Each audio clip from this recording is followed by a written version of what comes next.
سیدنا امام حسین رضی اللہ تعالی عنہ نے کربلا کے میدان میں قدم رکھنے سے پہلے، کوفہ کی طرف روانہ ہونے سے پہلے، بے شمار خطوط کی بنیاد پر سیدنا مسلم ابن عقیل رضی اللہ تعالی عنہ کو کوفہ بھیجا تھا۔ حالات کا جائزہ لو، جو صورتحال ہے اس سے ہمیں مطلع کرو، اس کے بعد کوفہ کے سفر کا مزاج بنائیں گے۔ یہ بہت اہم پوائنٹ آپ کے سامنے اختصار کے ساتھ میں نقل کر رہا ہوں۔ سیدنا مسلم ابن عقیل جب کوفہ میں داخل ہوئے ہیں، اس وقت نعمان بن بشیر، یہ صحابی رسول ہیں، آل اطہار کے ساتھ، اہل بیت کے ساتھ بے پناہ محبت اور عقیدت رکھنے والے یہ صحابی ہیں۔ نعمان بن بشیر یہ اس وقت کوفہ کے گورنر تھے، نعمان بن بشیر رضی اللہ تعالیٰ عنہ، ان کی گورنری چل رہی ہے، اور حضرت مسلم ابن عقیل رضی اللہ تعالی عنہ یہ حضرت امام حسین کے قاصد ہیں، ان کے ترجمان ہیں، ان کے نائب ہیں، یہ تشریف لائے ہیں کوفہ تاکہ یہاں کے لوگوں کا مزاج معلوم ہو سکے۔ پہلے دن ہی 12,000 کوفیوں نے سیدنا امام حسین کے لیے حضرت مسلم ابن عقیل رضی اللہ تعالی عنہ کے دست حق پرست پر بیعت کر لیتے ہیں۔ اگلے دن 4,000 لوگ یا اس سے کچھ کم و بیش اور بیعت کر لیتے ہیں۔ حالات بڑے سازگار ہیں، بہت اچھے ہیں۔ مسلم ابن عقیل رضی اللہ تعالیٰ عنہ نے ایک خط لکھا امام حسین رضی اللہ تعالیٰ عنہ کے نام، تشریف لائیے، سب کے سب لوگ آپ کے دست حق پرست پر بیعت کرنے کے لیے، آپ کو اپنا پیشوا ماننے کے لیے، آپ کو اپنا خلیفہ ماننے کے لیے بے قرار ہیں، آپ تشریف لائیے۔ ظاہر بات ہے کہ اس زمانے میں خطوط اس برق رفتاری سے تو پہنچتے نہیں تھے جیسا کہ نظام آج کل ہے۔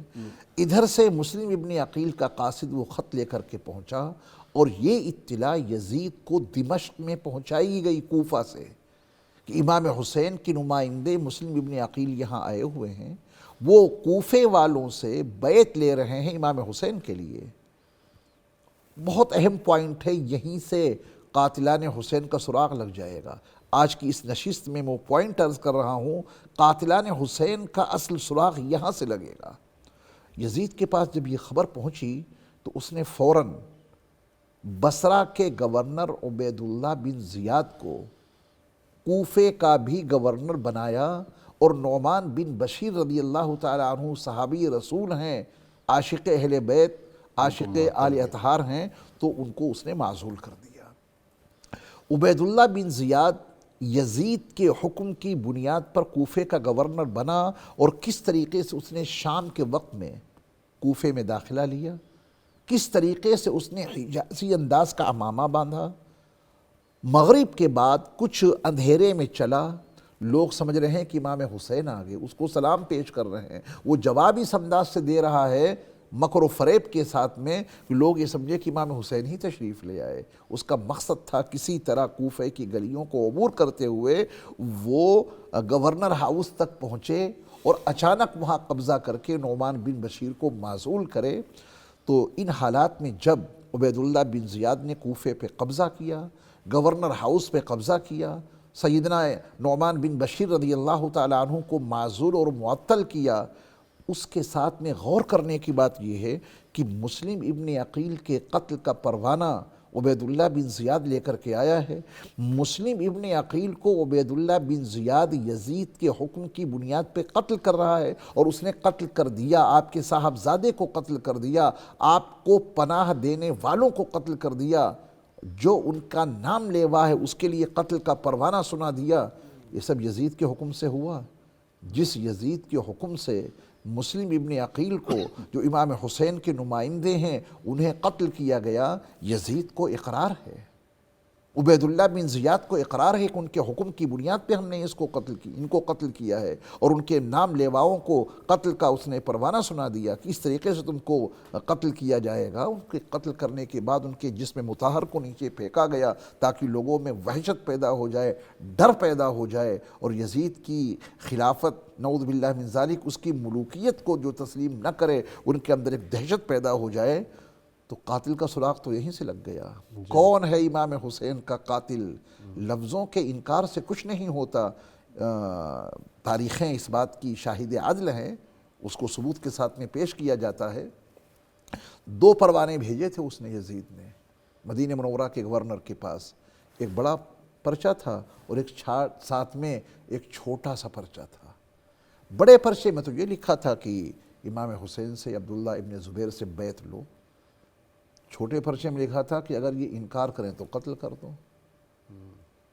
جب یزید اس پروانے میں، چھوٹے سے پروانے میں الگ قتل حسین کا حکم دے سکتا ہے بیعت کے انکار پر، عملی طور پر مسلم ابن عقیل کو جس نے قتل کا حکم دیا اور ان کے قتل پہ اس نے کوئی لفظ نہیں کہا، تو پھر قاتل حسین کا پتہ تو یہیں سے چل گیا۔ اب انکار کیا جائے کہ اس نے کوئی پروانہ نہیں بھیجا تھا، پروانے کی تلاش میں کیوں ہو؟ عبیداللہ بن زیاد اتنا بڑا آدمی نہیں دکھتا ہے جو صرف قتل حسین کے لیے وہاں بھیجا گیا تھا؟ لفظوں کی تلاش میں کیوں ہو؟ تحریر کی تلاش میں کیوں ہو؟ اچھا ایک آسان سا نسخہ اور عرض کر دوں اس حقیقت تک پہنچنے کے لیے۔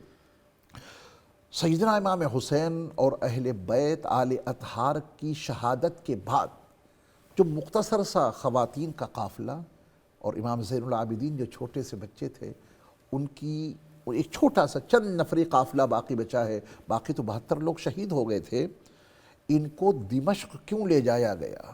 یہ بڑا اہم سوال ہے۔ اگر آپ جغرافیہ دیکھیں تو عراق سے مدینہ قریب ہے، دمشق تو الٹی سائیڈ میں ہے، مخالف سمت میں ہے، ملک شام کا دارالسلطنت، دارالخلافہ، دارالحکومہ وہ ہے دمشق۔ تو اس قافلے کو الٹی جانب کیوں لے جایا گیا؟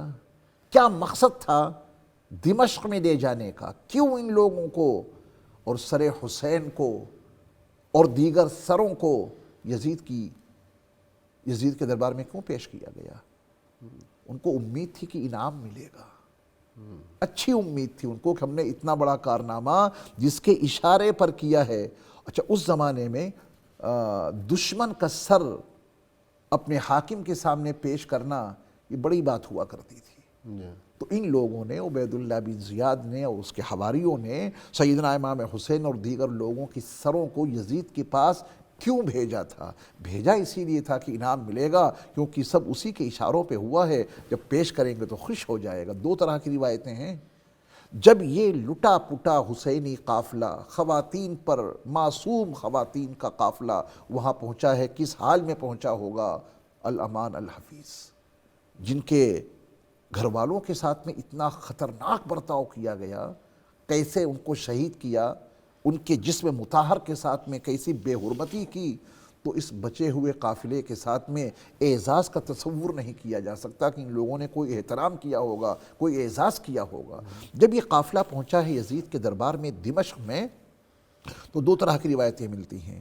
ایک روایت تو یہ ہے کہ یزید نے خوشی کا اظہار کیا، اچھا کیا، اچھا رہا، اور ایک روایت یہ ملتی جس کو کچھ لوگ لیے گھومتے ہیں کہ اس نے غم کا اظہار کیا کہ ہم نے قتل کا حکم کب دیا تھا۔ ہمارے محققین علماء نے حقیقت سے پردہ اٹھا دیا، جو اس کا اصل مقصد تھا اس نے دیکھا، خوشی کا اظہار کیا۔ اچانک اس کو احساس ہوا ہوگا اور ہوا کہ اگر میں نے ان پر خوشی کا اظہار کیا تو ہمارے خلاف ایک لاوا پھوٹ اٹھے گا، تو کیوں نہ غم کا اظہار کر دو۔ یہ غم کا اظہار اس کی مجبوری ہے، خوشی کا اظہار عین حقیقت کا اظہار ہے۔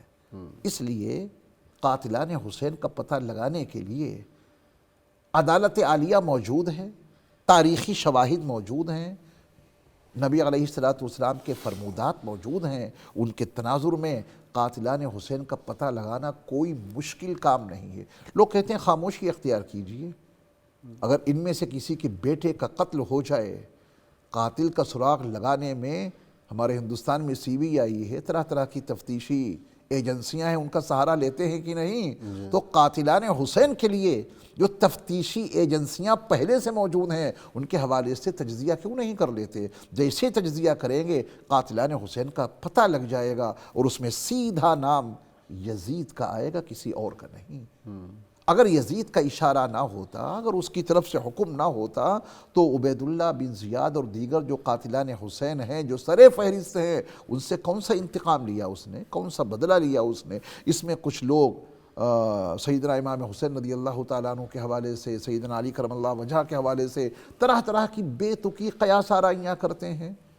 وہ حضرت عثمان غنی رضی اللہ تعالیٰ عنہ کے خون کے قصاص اور اس کا بدلہ لینے کی باتیں کرتے ہیں کہ حضرت علی کرم اللہ وجہ نے ان کا بدلہ کیوں نہیں لیا. یہ سب قیاس آرائیاں ہیں، اس کے سوا کچھ نہیں.